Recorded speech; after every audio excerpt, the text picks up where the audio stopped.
Welcome back to The Division 2. We have a completely different video to normal, and I've put must watch in the title because this is incredibly interesting info and is going to be very helpful. I found out about this thanks to Andre on Facebook, and it's actually a Reddit post, and it's talking about all the max health and the armor and stuff of the NPCs in the game now. So there is a link to Google Sheets. We'll look at the spreadsheet and stuff in a moment. But the spreadsheet contains max health for enemy grunts. So you've got reds, veterans, elites, and named guys at normal, hard, challenging, and heroic difficulties at 1 through 4 player scaling. The purpose is initially to provide info as to how much damage is needed to one-shot a target for MMR users. But it might also be useful for others to get a feel as to how much DPS is needed at each difficulty level and player counts. Since the new update, the shooting range no longer displays excess damage, which makes it possible to add up all the damage done to a target before it died, thus deducing its actual max HP.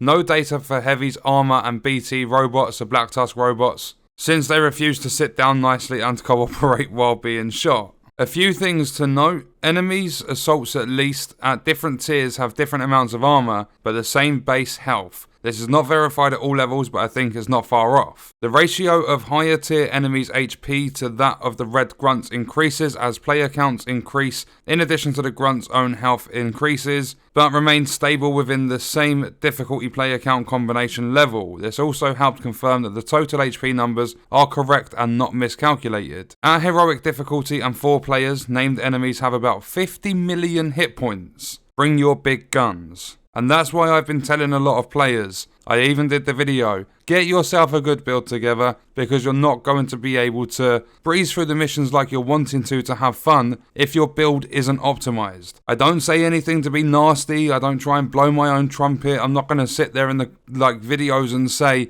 oh, I'm an absolute god at this game, you have to do what I do, but I try putting out helpful sort of information, even if it does come across as me being a bit of a dick. I apologise for that. But it's just because I've seen with first-hand experience that increasing my build, improving my build and making it better has made these missions easier. I can now do heroic missions, solo or group play, in 25 minutes. And there's a lot of players saying that it's taking 2 hours to complete a mission. If it's taking you that long, what I would do is lower the difficulty. So if you're on challenging, play it on hard, play a bit more tactical, get through the missions, because the hard drops can still be god rolls. There's a lower chance of that happening, but it can still give you god rolls and you can improve your builds. And then once you start improving your build, go from hard up to challenging to heroic. You can't just jump into this game anymore how you did before the expansion released. You can't just jump into heroic content. You need to work on your build and work on the difficulty improvements. And the final note before we jump into the spreadsheet, the HP increase due to difficulty increase is actually slowing down, whereas the increase due to player count gradually increases, but are all roughly exponential and definitely not linear. This means enemy health increases more when you go from 3 to 4 players instead of from 1 to 2.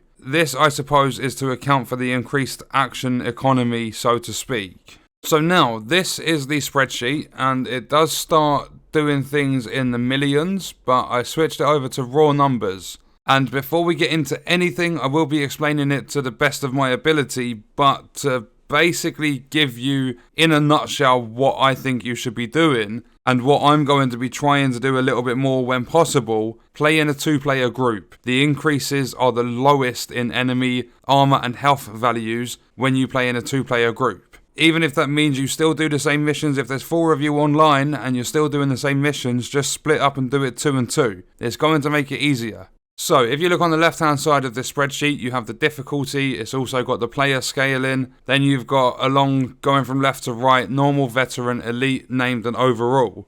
We're going to ignore the overall stats. But if you have a look at, let's just say heroic. We'll start with heroic. If you look at the named enemy, which is right here, on heroic difficulty for a 1-player group, you have 18.1 million as the total. 15.5 million armor, 2.5 million health. If you then jump that up to heroic difficulty for a 4-player group, that named enemy has 50 million hit points. The reason I say to play in 2-player groups is because if you look at the total hit points for the named enemy on heroic 1-player group, 18.1 million. You then go into a 2-player group, and that increases by roughly 7.2 million. You then go up to 3 players, that increases by 10.2 million. And then you go up to 4 players, that increases by 14.5 million. So you've got the lowest increase going from 1 to 2 players, and you have to deal, if you're playing in 1-player group, playing by yourself, you have to deal 18.1. If you then play in a group of 2 players, you only have to do 12.5. It roughly kind of balances itself out towards the end. 3 players, you've got to do just over 10 million. So there you go, 3 players might actually be easier. If you can't all focus on that named at the same time, it's going to take one of you a lot longer than it normally would if there was less health. It gets really, really difficult to explain, but basically, my thinking is, because there are bigger increases the more players you have in the group. And at the same time, if you're splitting the damage evenly, you're going to have a better time with the higher, probably the 3-player scale is going to be the best, because there's less than 12. There's 11 point something million in there each player, but you're never going to be able to equally share the damage on one enemy between 4 players. Even 3, possibly 2. But that is also why the developers keep saying that you need to have synergy within your group and within your build. So you can obviously see all the stuff here. If you need to, feel free to pause the video and look at it in more depth, because I think I understand it, but I might not understand it fully. So there might be some spreadsheet gods out there that can read it better than I can. But taking a look at the notes, the numbers are gathered from the shooting range, which typically reflects the health of the basic enemy grunt, so the single chevron icon dude and dudettes. Individual enemy archetypes have different modifiers, so the rushers are going to be considerably squishier than their peers. As we know, when you're doing a hyena mission, you got the crackheads, they always die a lot faster. So none of the individual archetypes are taken into consideration with this. It's literally just a base value.